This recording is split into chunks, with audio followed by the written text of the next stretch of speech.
Hey YouTube, J-Man2589 again. What I'm doing here is I got some Magpul accessories.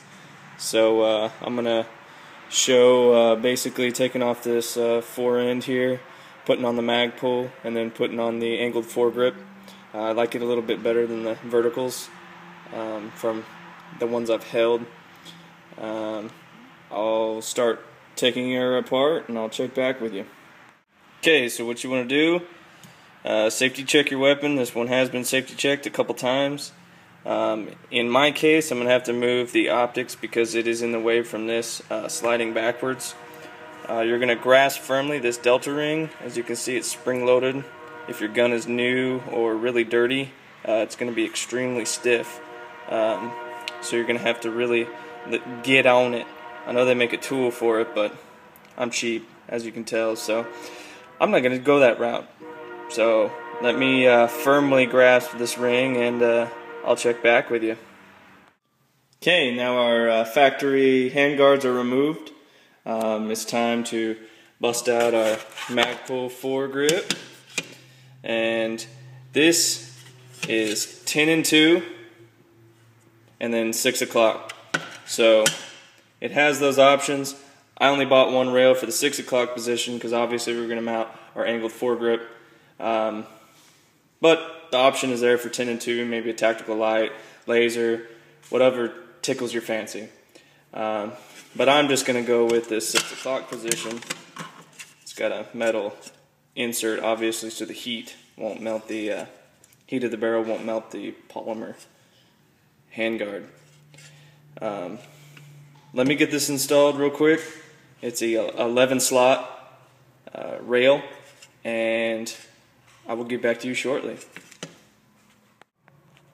Okay, I've got that mounted. All it was is a few Allen head screws. Slides right in. It comes with those. Obviously, due to the tightening, they twisted a little bit, which is actually locking them in a little bit better. If you didn't already know, I blue Loctite every screw that I put in any kind of gun or anything, actually. And to my surprise, Magpul already had blue Loctite on these screws. I was so impressed.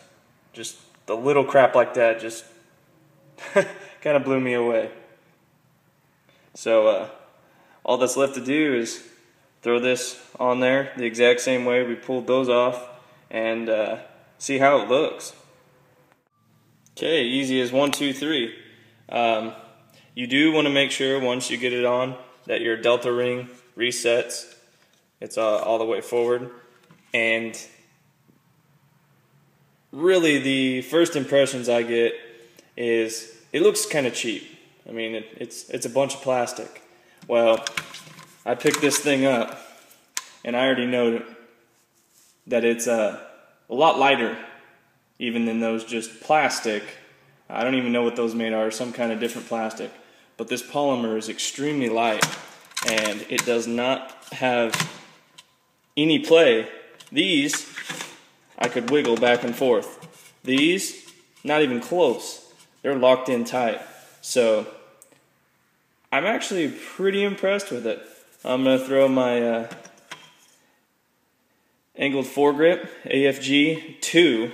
The 2 models are a lot thinner than the first generation, I guess you could call it, due to me having little baby hands. Being able to wrap around the gun like you're supposed to with these things wasn't quite possible with the first generation. So these angled foregrip 2s, AFG 2s from Magpul, they're a lot thinner, easier to get some real estate on the front end of that gun. So give me a second. Alright, looks pretty good. There's 2 ways to do this.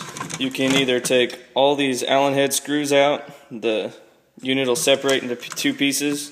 You can pop it onto the rail and screw it back in. But actually a faster way is to go ahead and pull your delta ring back, pull this bottom half of this guard off, and then once it's cleared from this receiver, I mean it's completely off the gun, slide it up the rail, put this nut to lock it from going front and back, and that'll be good. I have noticed that with this, since it's a carbine length, I don't have much adjustability as far as bringing the foregrip forward, so I do feel a little bit cramped. So you may want to look into getting a full rifle length Magpul gas block system type deal.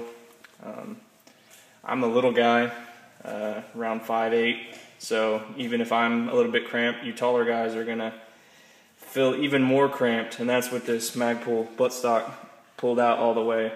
It's not so much cramped in towards my body, it's cramped when my arm's extended. It feels too close to me. It's forcing my shoulder to go back a little bit, and just feels weird. Another cool little tidbit about this is this right here. If you don't like it, when you take it completely apart, you can actually flip that over so it's smooth instead of being poked out. So I think that's it. Oh, I got one more thing. I will not be getting the Magpul grip, just due to the fact that since I am cheap and crafty, what I've done is taken a bicycle inner tube, and cut it, angled, and slid it over my stock one. So it's a really nice grip effect, grippiness. I mean, you can't pull your finger down across it. It gets real good grip. And it was like, what, $2, $3 for a lot of this rubber. I've actually taken it and put it on several of my guns already. Of course, I can't do it to my trusty XD here because it has this back safety. So if I slid it on there, that would kind of ruin that whole thing. But I hope you like my videos. I like doing things a little bit less expensive, just because money's tight these days, and I like to see it go a little farther. Thanks for watching, guys.